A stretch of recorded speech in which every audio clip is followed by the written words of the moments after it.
جناب محمد یاور قادری صاحب کراچی، آپ نے سوال کیا کہ دیوبندیوں کے کیا عقائد؟ ظاہر ہے کوئی ایک عقیدہ ہو تو آپ کو بیان کیا جائے، ان کے تو گندے اور غلیظ عقائد سے ان کی بڑی بڑی کتابیں جو ہیں وہ بھری ہوئی۔ ہمیں جو مرکزی ان سے اختلاف ہے مرکزی،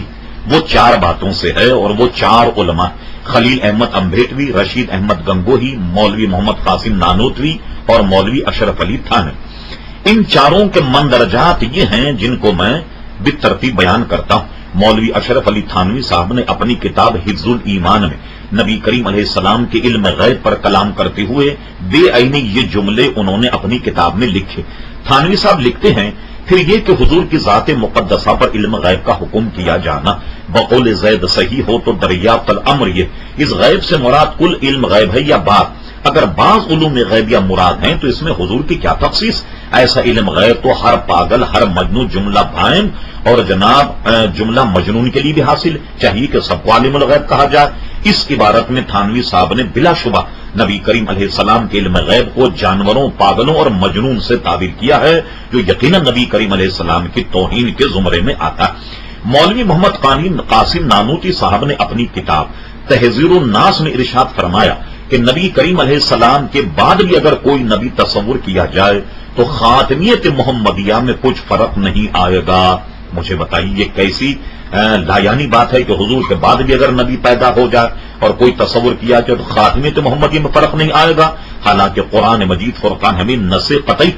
سورہ احزاب کے اوائل ہی میں ارشاد باری تعالیٰ ہوا، ما کان محمد ابا احد من رجالکم ولکن رسول اللہ و خاتم النبیین۔ تو دیکھیے نبی کریم علیہ السلام کو خاتم النبیین ارشاد فرما دیا گیا، لہذا کسی بھی نبی کے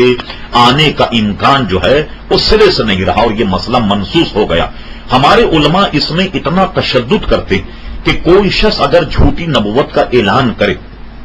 ہمیں یقین ہے کہ وہ جھوٹا، لیکن جھوٹے نبی سے کوئی علامت اگر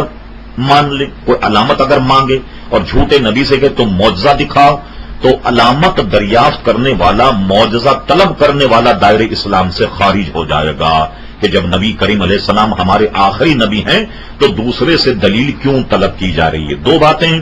تیسری بات آئیے، مولوی خلیل احمد امبھیٹوی صاحب نے اپنی کتاب براہین قاطعان نبی کریم صلی اللہ علیہ وسلم کے علم کو ملک الموت بلکہ شیطان سے بھی کمتر قرار دیا ہے، جو یقیناً نبی کریم علیہ السلام کے توہین ہے، لہذا ان کی بھی علماء نے جو ہے وہ تکفیر۔ رشید احمد گنگوہی صاحب نے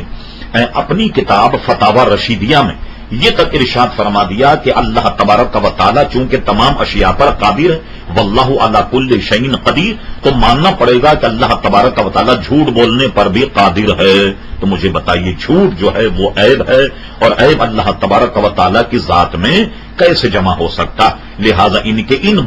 بد عقیدگی کی بنیاد پر اعلی حضرت فاضل بریلوی رحمت اللہ علیہ نے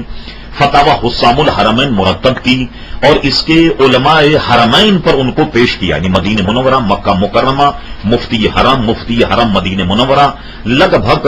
30 اور 32 مفتیان کرام نے ان عبارت پر کفر کا فتویٰ دیا۔ یہ فتاوی حسام الحرمین 1326 میں مارز وجود میں آیا۔ ان کے بعد میں حضرت علامہ مولانا حشمت علی خان صاحب رحمۃ اللہ تعالی علیہ الصوارم الہندیہ مرتب فرمائی، اور اعلی حضرت نے جو سوالات وہابی دیوبندیوں کے خلاف علماء حرمین سے کیے، مولانا حشمت علی خان صاحب پیلی بھیتی رحمۃ اللہ علیہ بر صغیر کے بڑے چوٹی کے علماء سے وہ سوالات کیے، تو بر صغیر کی چوٹی کے تقریباً 250 علماء کرام نے تکفیر کی اور یہ کہا کہ یہ عقیدہ جو رکھے وہ دائرے اسلام سے خارج ہے۔ تو آپ اگر اس کا علم جاننا چاہتے ہیں، معلومات کرنا چاہتے ہیں، تو اعلی حضرت فاضل بریلوی کے حسام الحرمین اور حضرت علامہ مولانا حشمت علی خان صاحب رحمۃ اللہ علیہ الصوارم الہندیہ کا مطالعہ فرمائیے۔